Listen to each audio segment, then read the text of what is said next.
மாப்பிள்ளை ஒருத்தன் கேட்குறான், ஏன்டா மருது அக்ரி விழாக்குன்னு போட்டிருக்க சேனல் நேம் ஆனால் ஃபுல்லாக பாலிடிக்ஸ் வீடியோவாக போடுறேன்ற மாதிரி கேட்குறேன். ஆக்சுவலாக இதுக்கு முன்னாடி அக்ரி வீடியோ தான் போட்டிருந்தோம். எவன் பார்க்குறேன், ஒருத்தன் பார்க்க மாட்டேன். நம்மளுக்கு இந்த அரசியலில் கொஞ்சம் ஈடுபாடு அதிகம், முக்கியமாக நம்ம தமிழ் தேசியம் மேலே.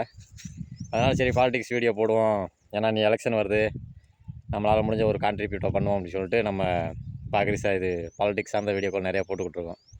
இருந்தாலும் கூட அக்ரி வீடியோ போடுவோம். ஏன் நான் போடலைன்னா, விவசாயம் யாரும் மதிக்கிறது கிடையாது. விவசாயம் பண்ணுறதா நம்ம போடுற வீடியோவை யாரும் ரெஸ்பான்ஸ் எடுத்து பார்க்குறது கிடையாது. 10 வருஷமாக இயற்கை விவசாயம் பண்ணிக்கிட்டு இருக்கேன் நான்.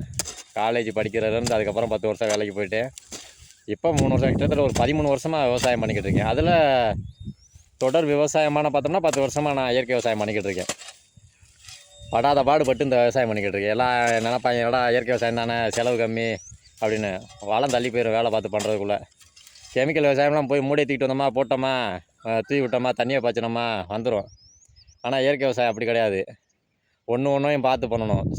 கெமிக்கல் இன்ஆர்கானிக் விவசாயத்தை விட ஆர்கானிக் விவசாயத்தில் வேலை அதிகம், செலவும் கொஞ்சம் அதிகம். ஆனால் என்ன ஒரு விஷயம் தெரியுமா, ஒரு நல்ல உணவை மக்களுக்கு கொடுக்கணும் அப்படின்ற ஒரு சின்ன விஷயம்.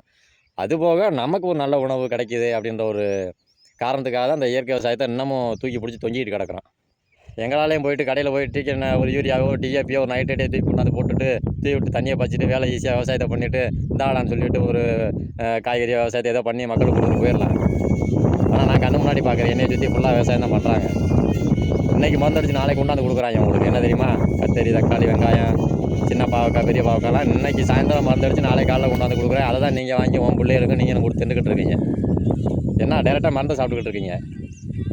அதுக்கு கொடுக்குற ஒரு இம்பார்ட்டண்ட்டாக இயற்கை விவசாயம் பண்ணுறவனுக்கோ இல்லை அவன் விளை வைக்கிற காய்கறிக்கோ எதுவும் கொடுக்குற கிடையாது. விலையும் ஒரே விலை தான். அவன் பண்ணுறதுக்கும் அந்த வேலை தான், இயற்கை விவசாயம் பண்ணி கொண்டு வரான் பாரு இவனுக்கும் அந்த வேலை தான். அதனால நிறைய பேர் இப்போ இயற்கை விவசாயத்தை விட்டுட்டு போயிட்டாங்க. எனக்கே ஒரு சில நேரங்களில் என்னடா இளவு இதை பிடிச்சி தொங்கிட்டு கிடக்குற அப்படின்ற மாதிரி தான் தோணும். இருந்தாலும் வேறு வழி இல்லை அப்படின்னு சொல்லிட்டு பண்ணிக்கிட்டு உட்காந்துருக்கேன். மனசு அவ்வளோ இதாக இருக்கும். பார்த்தோம்னா இன்றைக்கி சாயந்தரம் வந்துடுச்சு, நாளைக்கு காலையில் உங்களுக்கு காய்கறி. கெமிக்கல் மருந்து, பூச்சி மருந்து, அதோட வீரியம் என்னன்னு தெரியுமா உங்களுக்கு?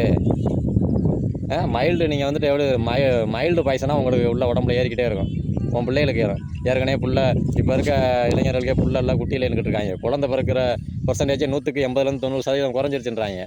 இதில் இந்த இளவு கெமிக்கலை வாங்கி சாப்பிட்டுட்டு இருக்கிறவங்க அடுத்த தலைமுறை சுத்தம் ஆஸ்பத்திரியில் தான் போய் குழந்தை பார்த்துக்கணும். அதாவது இப்போ கல்யாணம் பண்ணி குழந்தை பார்த்துக்கிறதுலாம் தேவையில்லை, நீ உனக்கு குழந்தை ஒன்று ஆஸ்பத்திரி போடான்றாங்க. அந்த அளவுக்கு தான் இருக்குது இப்போ விவசாயத்தோட நிலைமை.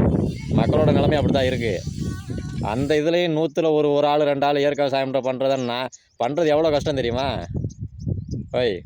வேலை அவ்வளோ வேலை இருக்கும். எனக்கு ஏன்டா எனக்கு வருமானம் தான் வந்தால் நல்லது, வரலைன்னா போச்சு அப்படின்ற மாதிரி தான் நினப்பேன். எனக்கு ஒரு சில நேரம் நட்டங்கள்லாம் ஆகும், இருந்தாலும் பண்ணுவோம் அப்படின்னு. என்ன இளவு இந்த தமிழ் தேசியத்தை பிடிச்சிட்டோம், இயற்கை விவசாயத்தை இந்த மக்களுக்கு கொடுத்து என்னத்தையாச்சும் பண்ணுவோம் அப்படின்னு தான். ஆதரவு கொடுங்க, ஒரு விவசாயம் பண்ணுற ஆளுக்கு ஆதரவு கொடுங்க. ஒரு விவசாய வீடியோ வந்தால் தெரிஞ்சுக்கங்க, எப்படி விவசாயம் பண்ணுறாங்க, என்ன மாதிரி பண்ணுறாங்க, ஒரு பயிரை எப்படி விளைவிக்கிறாங்க, அதுக்கு என்ன மாதிரியான உரங்கள் கொடுக்குறாங்க அப்படின்றத தெரிஞ்சுக்கங்க. ஒரு நல்ல காய்கறியை தேடி போய் வாங்கி சாப்பிடுங்க. ஒரு செருப்பையோ ஒரு ட்ரெஸ்ஸையோ எப்படி தேடி போய் வாங்கி இது பண்ணுறீங்க, அதனால் உங்கள் உடலுக்கோ எதுக்கோ ஒரு பிரயோஜனம் இருக்கா? ஒன்றும் கிடையாது. ஆனால் ஒரு உணவு முறையில் காய்கறியில் சேர்க்குறீங்க, அதனால் உங்களுக்கு நல்லது, உங்கள் குடும்பங்களுக்கு நல்லது, அடுத்த வர தலைமுறைகளுக்கு நல்லது. அந்த உணவுகளை தேடி போய் வாங்கி சாப்பிடுங்க. இது என்ன மருந்து, இது என்ன காய்கறி, இது மருந்து அடித்ததா இல்லை இயற்கை முறையில் விளைவிச்சதா, ஒரே விலையில் தானே விற்று தொலைகிறோம் நாங்கள். அதை வாங்கி சாப்பிடுங்க.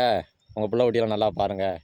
நான்லாம் பிஇ படிச்சுட்டு 10 வருஷம் வேலைக்கு போயிட்டு இப்போ இந்த மறுபடியும் இந்த விவசாயத்தை பண்ண எனக்கு தலையெழுத்தா, விவசாயத்தை பண்ணுவோம், நம்மள்ட்ட இருக்குது, நிலம் இருக்குது, தண்ணி இருக்குது, எல்லாம் இருக்குது அப்படின்னு சொல்லிட்டு இந்த விவசாயத்தை பண்ணுவோம்னு சொல்லிட்டு இதை பிடிச்சி தொங்கிட்டு கிடக்குறோம்.